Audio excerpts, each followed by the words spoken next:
আসসালামু আলাইকুম। আজ আমি রান্না করছি এই সিজনে মেয়েদের সবচেয়ে লোভনীয় খাবার, সেটা হলো জলপাইয়ের টক ঝাল মিষ্টি আচার। তো আমি প্রথমেই জলপাইটাকে ভালোভাবে পরিষ্কার করে ধুয়ে নিব। তারপর জলপাইগুলো ভালোভাবে সেদ্ধ করে নিব।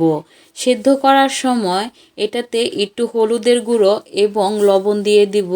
তারপর আমি ভালোভাবে সিদ্ধ হয়ে এলে আমি পানিটা ঝরিয়ে নিব এবং পানিটা ঝরিয়ে নেওয়া হলে আমি একটা বড় প্লেটে ঢেলে একটা ম্যাশার দিয়ে ভালোভাবে ম্যাশ করে নিব।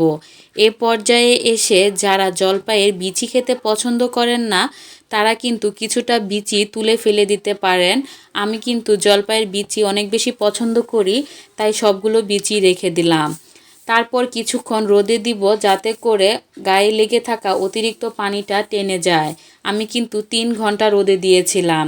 তারপর বড় একটা কড়াইয়ে কিছুটা সরিষার তেল দিয়ে তাতে রসুন কুচি দিয়ে দিব এবং রসুনগুলো বাদামি হয়ে এলে এটার মধ্যে আমি দিয়ে দিব তেজপাতা, শুকনো মরিচ, এলাচ এবং দারচিনি দিয়ে একটু ভালোভাবে ভেজে নিব। তারপর এটাতে আমি দিয়ে দিব জলপাইটা। তো জলপাইটাও কিছুক্ষণ ভেজে নিব।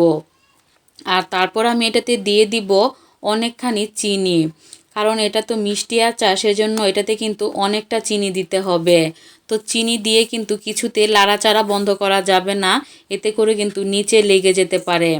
আর চিনিটা দেওয়ার পরে কিন্তু জলপাইটা অনেকটা পাতলা হয়ে যাবে, এতে কিন্তু ভয়ের কিছু নেই, এটা আস্তে আস্তে টেনে যাবে।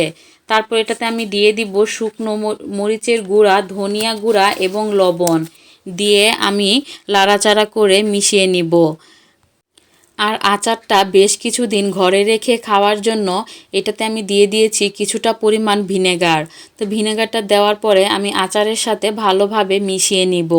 আর যখন দেখবেন আচারটা হয়ে গেছে তখন এটাতে আমি দিয়ে দিব 5 ফোড়নের গুঁড়ো এবং ভাজা জিরার গুঁড়ো দিয়ে আমি আচারটা ভালোভাবে নাড়াচাড়া দিয়ে নামিয়ে নিব। হয়ে গেল আমার জলপাইয়ের টক ঝাল মিষ্টি আচার। সবার দাওয়াত রইল। ধন্যবাদ।